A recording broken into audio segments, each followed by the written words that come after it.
warahmatullahi wabarakatuh dan salam sejahtera kepada ibu bapa, murid-murid, guru-guru dan seluruh warga pendidik. Seperti mana yang kita tahu, sesi persekolahan untuk penggal 3 2021-2022 telah bermula pada 9 Januari 2022. Alhamdulillah, secara keseluruhannya sesi persekolahan berjalan dengan teratur dan lancar. Namun pada masa yang sama, KPM terus membuat pemantauan rapi bagi memastikan sesi persekolahan ini dapat terus berjalan dengan selamat dan teratur.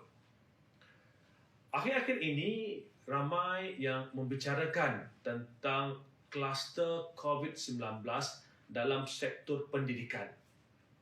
Jadi izinkan saya untuk berkongsi perincian berkaitan dengan kluster dalam sektor pendidikan ini untuk memberikan satu perspektif yang lebih jelas kepada ibu bapa, anak-anak, guru-guru dan seluruh warga pendidik.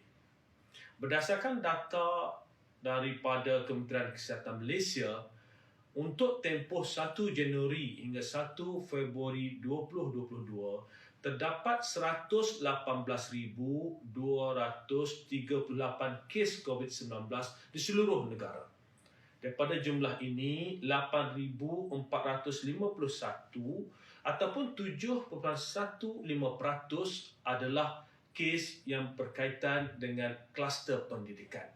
Selebihnya, iaitu 92.85% adalah kes-kes dalam kluster lain dan juga kes sporadik dalam komuniti. Maka secara keseluruhannya, daripada data ini kita boleh lihat 7.15% adalah berkaitan dengan sektor pendidikan dan selebihnya kes-kes ini melibatkan pelbagai sektor lain dan juga kes yang ada dalam masyarakat di sekeliling kita.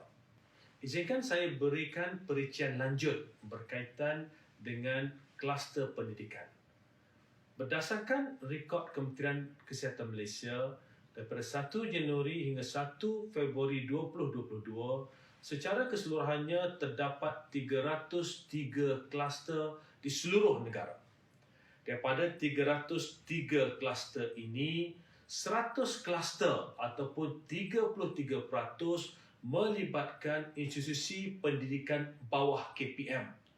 Manakala 86 kluster ataupun 28.38% melibatkan institusi pendidikan bukan bawah KPM. Bakinya sebanyak 117 kluster ataupun 38.62% melibatkan lain-lain sektor. Saudara-saudari, jika kita lihat 100 kluster institusi bawah KPM yang saya jelaskan tadi melibatkan keseluruhannya 5,494 kes. Daripada 100 kluster ini, 96 kluster adalah melibatkan institusi bawah KPM, manakala 4 kluster ataupun 4% adalah institusi swasta yang berdaftar dengan KPM. Daripada 96 kluster yang melibatkan institusi bawah KPM, 84 kluster adalah melibatkan institusi berasrama. Daripada 84 kluster yang melibatkan institusi berasrama ini, 76 kluster adalah melibatkan asrama harian dan 8 kluster ataupun 9% adalah melibatkan sekolah berasrama sepenuhnya.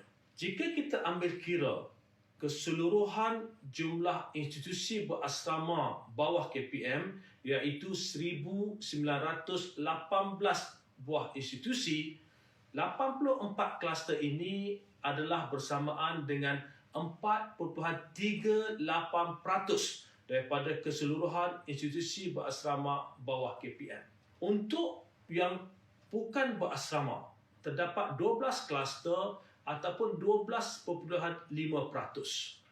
Daripada 12.5% ini, sebanyak 2 kluster melibatkan sekolah menengah dan sebanyak 10 kluster ataupun 83.33% melibatkan sekolah rendah.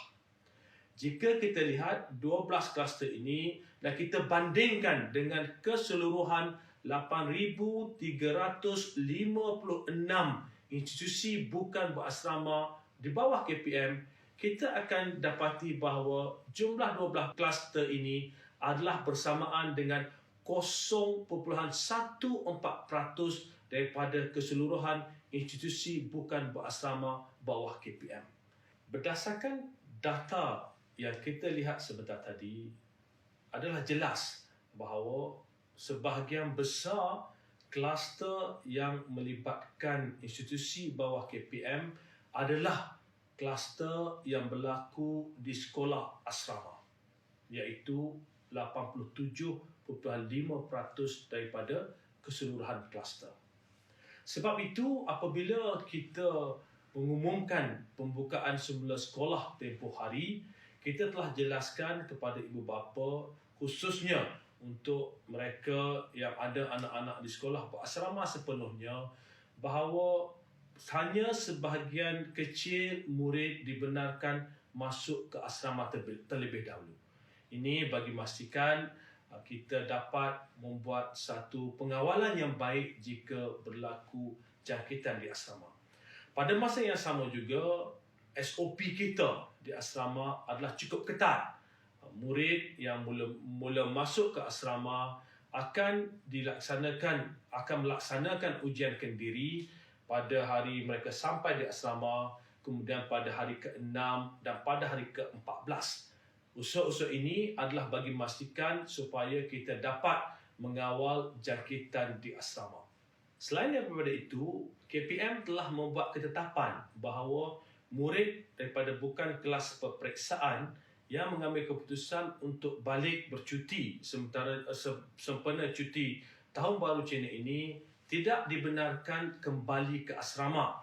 Mereka perlu melaksanakan PDPR di rumah masing-masing. Ini kerana kita ingin memastikan supaya anak-anak kita yang bakal menduduki SPM pada bulan Februari dan bulan Mac 2022 akan berada dalam keadaan yang terlindung dan juga mereka dapat menduduki peperiksaan dalam keadaan yang selamat dan teratur.